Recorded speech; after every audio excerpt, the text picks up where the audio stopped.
Nous sommes ici dans la bibliothèque MEDEM, qui est la plus grande bibliothèque yiddish de France et même d'Europe.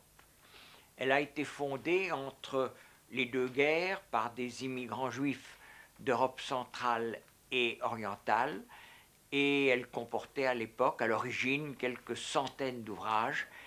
Elle comporte maintenant 25 000 livres et périodiques en yiddish.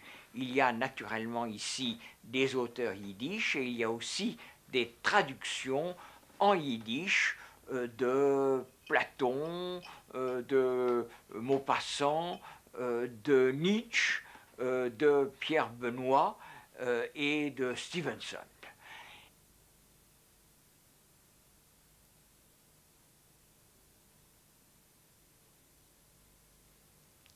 Et parmi les œuvres de cette bibliothèque, il y a notamment les œuvres du plus grand auteur yiddish de ce temps, Isaac Bashevis Singer.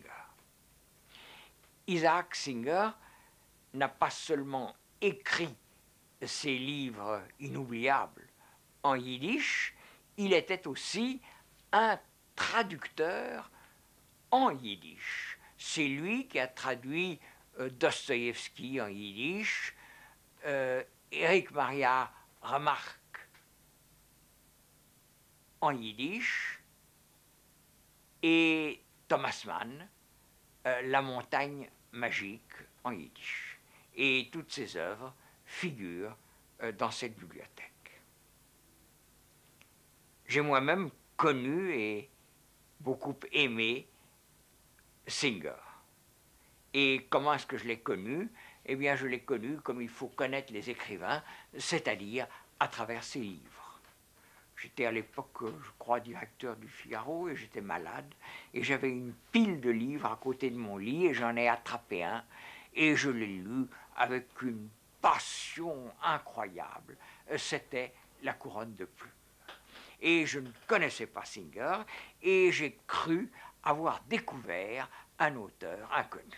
Je fais un article enthousiaste sur La couronne de plumes qui a provoqué, je dois le dire, des éclats de rire dans Paris, car j'étais le seul à ne pas savoir que Singer était déjà universellement connu et qu'il était candidat au Nobel, ou peut-être qu'il avait déjà eu le prix Nobel. Je crois qu'il était candidat au Nobel et qu'il l'a eu un peu plus tard. Et la seule personne à ne pas se moquer de moi a été Singer lui-même. Il a lu, je crois, mon article, et quand il est arrivé à Paris pour une visite, il a dit que la première personne qu'il voulait voir, c'était Jean d'Ormesson. Et c'est moi qui ai présenté Singer à son public parisien en Sorbonne. Que Singer soit un immense écrivain, tout le monde le sait. Peut-être peut-on insister sur un ou deux points. D'abord sur cette merveilleuse articulation chez Singer du surnaturel et du quotidien. Vous savez qu'il y a un réalisme magique dans la littérature d'Amérique latine, dont Garcia Marquez, par exemple, est un bon représentant avec 100 ans de solitude, mais il y a aussi un réalisme magique yiddish chez Singer. Et tout à coup, parmi ces créatures dépeintes sur le vif, passe comme un coup d'aile d'un ange venu d'ailleurs.